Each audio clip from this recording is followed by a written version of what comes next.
Alright, well, so today we'll take out another one of my cars, and it's right here. 2015 Porsche 991.1 GT3. Pretty basic car as far as GT3s are concerned. Pretty stock. The only thing I added on this car was the IPE exhaust and headers.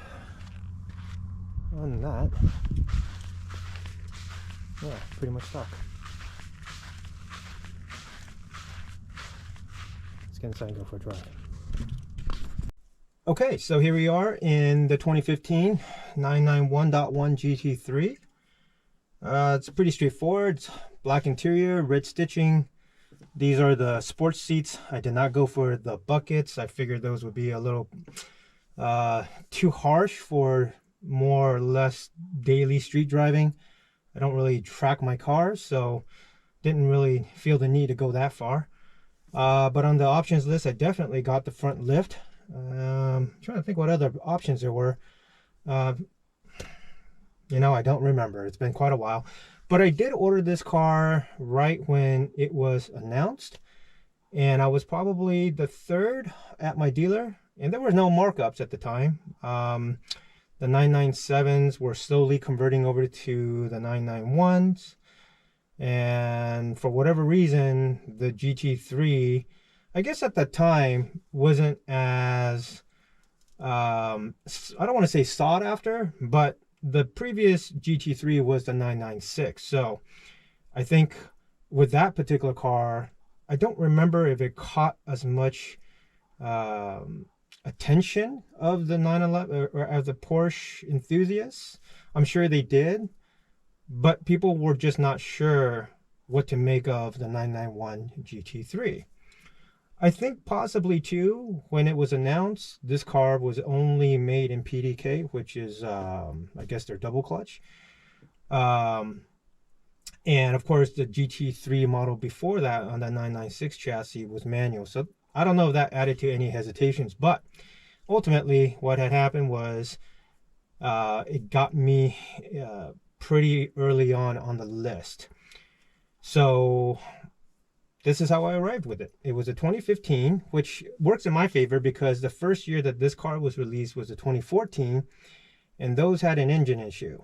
So I don't remember exactly what the details were, but they completely replaced those engines and gave those cars, I think, a 10-year extended warranty.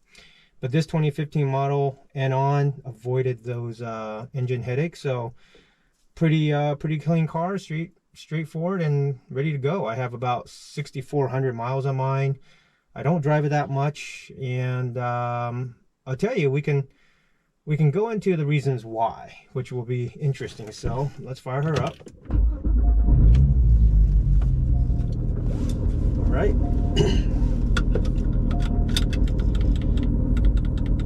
So the reason why I don't drive this particular car that much was because I have the 997 turbo, and in many ways I feel that that car is a more rewarding car to drive. A lot of it has to do with the fact that it is a manual, and if you know how to drive a manual, it just offers so much more feedback that I would say probably 8 out of 10 times if I'm grabbing the keys to the Porsche, I'm grabbing the 997 turbo. Interestingly enough, this particular, and there's my neighbor with his 991 GT3 as well, but interesting enough, when I first purchased this car, I was not sure I wanted to keep it because the break-in period was about 1,000 miles, and you could not, I believe they recommended that you don't go beyond, I think, 4,000 RPM. And if you drive this car in its standard automatic form, driving it for under 4,000 RPM for 1,000 miles is absolutely torturous. It offers no excitement. and the car certainly doesn't speak sports car in a way that you expect the GT3 should. It felt more like a normal 911. So during that whole break-in period, I was really questioning whether or not I wanted to keep this car, because I had the comparison with the 997 where you can shift your own gears right when you get in that car. It's a much more rewarding experience. So, but basically I sucked it up, finished the break-in period, and then that's when things started to get a lot more exciting. I think if there's one thing that they always sort of spoke about as sort of a pinnacle of this engine's performance, is that the red line on this car goes to 9,000, and when you hit that 9,000, it really screams, and that screamed already with the original OEM exhaust. Funny thing about this particular car is, not too long after the break-in period, someone actually wanted to resell their IPE full catback system with headers, and the reason why was because they said it was way too loud.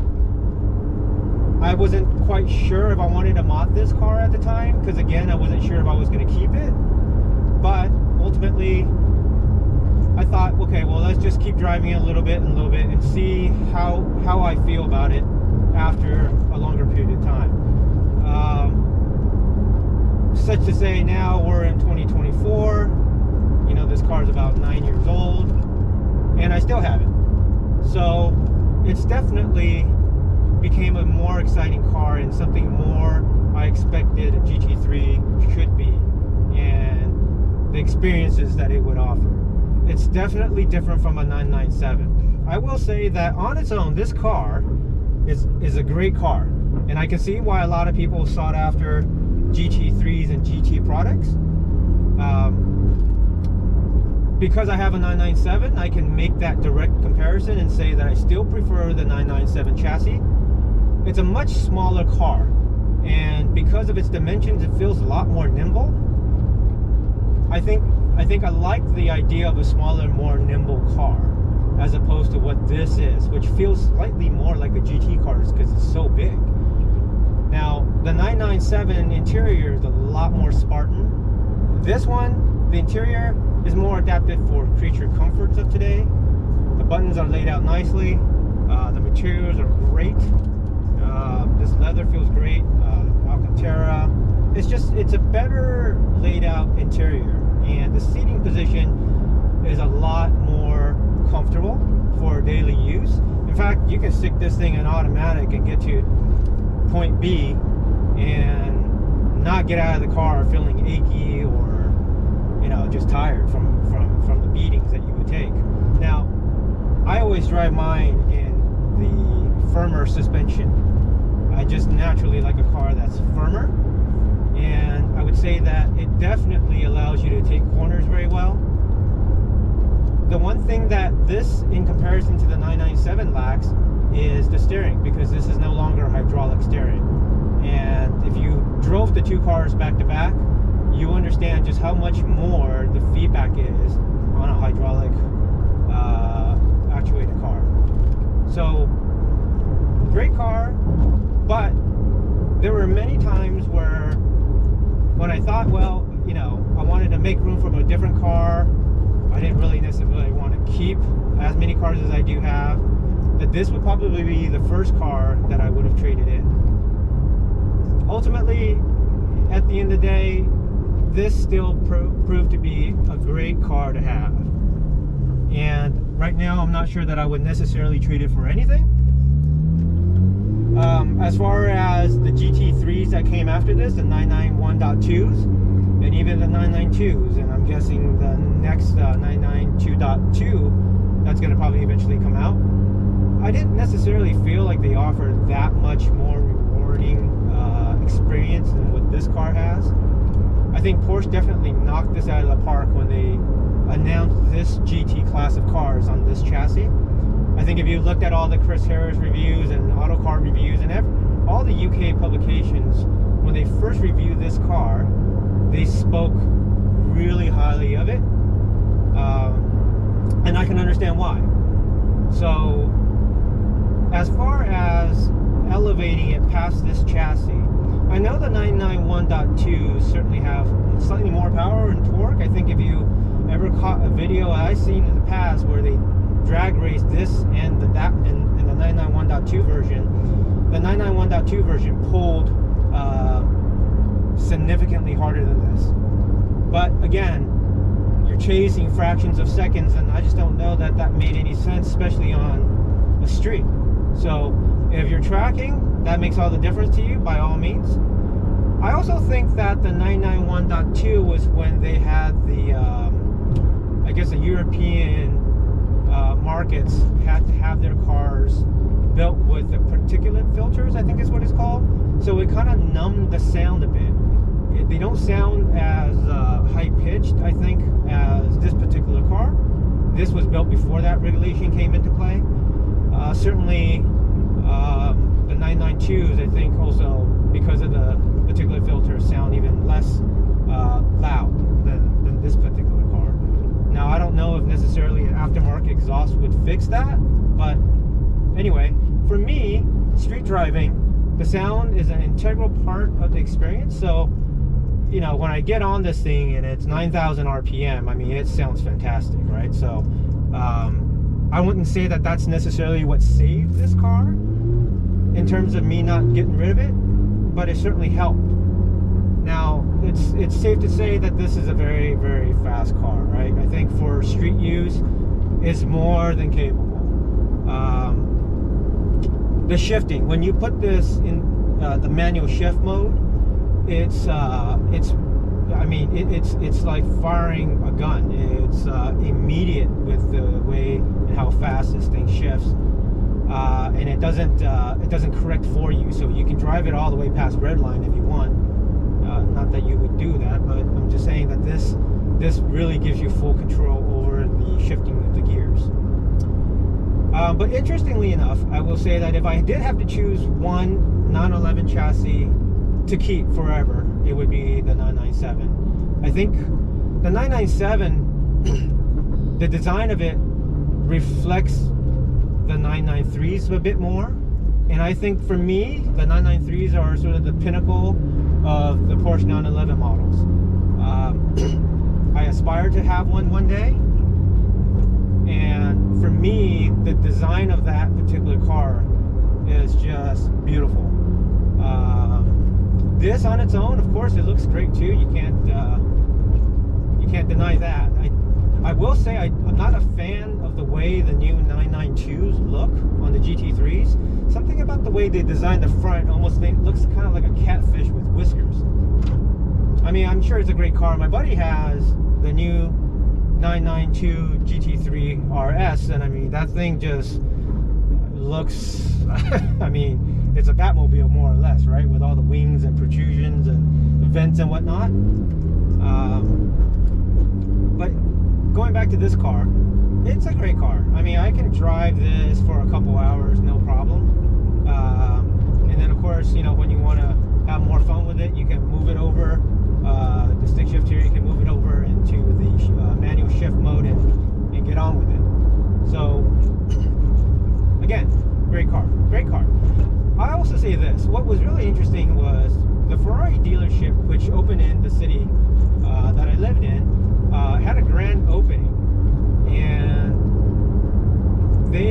I knew the owner, or not, I'm sorry, I didn't know the owner, but I knew the sales guy because I bought one of my Ferraris from him. And this was towards the end of the 458, which meant it was at the end of the 458 track special, that being the Speciale. And the one slight regret that I have is that he pulled me aside at grand opening, and he offered me the last, or one of the very last Speciale production positions. And he mentioned that to me when I only had about 300 miles on this. Now, of course, if you're into cars, you'll know that the Speciale appreciated to the point of, I mean, at this point, $500,000 for one, whereas this, I mean, maybe it's $150. But yeah, so there is a slight regret. However, the reason why I didn't buy the Speciale is threefold. One, I didn't have enough space at the time, and I couldn't park that car anywhere. Beyond that, of course, I just purchased this and wanted to really see for myself, you know, what this was like. I mean, again, you have to keep in mind the publications were saying praises about this car, so they couldn't all be wrong, right? So that was that. And I think one of the main reasons was because I had 2 Ferraris already at the time, and I still do. But because I have the Ferraris, I wanted a Porsche to kind of have a different brand. I didn't necessarily want 3 Ferraris, although now I'm more open to that. But because one of my Ferraris was a Scuderia, it was the previous generation to the Speciale. And I've always kind of liked cars to be more Spartan, more raw in the way that it feels. And I think the Speciale kind of mimics a little bit more like the GT3, the 991, meaning that it wasn't as hardcore. It has sound deadening material, so it gave you a bit more creature comforts. If you drive a Challenge Stradale or a Scuderia, those things, I mean, they really feel like track cars. I'll make a video on those later, but anyway, so I felt like if I took the Speciale allocation, it would have been kind of the same as what Porsche was doing on this chassis, which is again making a very capable track car, but very day-to-day comfort, or had the day-to-day creature comforts. In fact, I think all these cars are going in that direction, right? There's a certain generation of cars that feel a lot more Spartan, a lot more engaged, maybe is the way to put it. These cars are built to be more comfortable day to day nowadays. So I think it loses a little bit of that mystique about it when you say like a track focused car. But that's just the way the market moves. But you know, it is a speciality in my future? Maybe. I haven't really decided. It's not a car that I aspire to have that much. I like the idea that it's one of the, in fact, I think it is the last naturally aspirated engine from Ferrari on a V8 configuration. Does that mean much? Yeah, it has that aura to it. But if I wanted one down the line, I can pick one up. Although, to be honest with you, if it came down to a track day special and I was to purchase the next one, it would be a Pista over the Speciale. That's just the desirability on my level as it pertains to these track focused cars. So what is in the future for this car? I don't know yet. Like I said, I only have about 6,000-ish miles on this. I might drive it a couple thousand miles more. In fact, you know, it's hard for me to put mileage on my cars because you know, going out to pick one to drive, I mean, it's a first world problem, but it's just, you know, it's a chore to, you know, pull it out and get it ready and all this and that. Whereas, you know, our daily drivers are just so much easy to get into and just get going, right? So if you owned a Tesla or know how easy it is to operate a Tesla, it's there's no headaches to it. You just get in and go. And they're very fast cars too. They don't offer the same driving experience, but they're very capable cars of getting you from point A to point B. So yeah, that's primarily the reason why I don't really get a chance to drive much of my sports cars. I clearly have a passion for them and I love them. Earlier on in my age, I think now I, you know, have a lot of obligations with family, so I don't really get to drive all the cars that much. My weekends are already pretty filled, but you know, such is life. But if you're ever thinking about getting a Porsche 911 GT3 and you want one of the newer cars, you don't want to look at a 996 GT3, I would very much say that if the 991.1 is in your eyesight, I would go for one. They're again, great cars, and can't go wrong. Anyway, this is just another one of those videos, and so if you have any questions, let me know. I'll see you in the next one.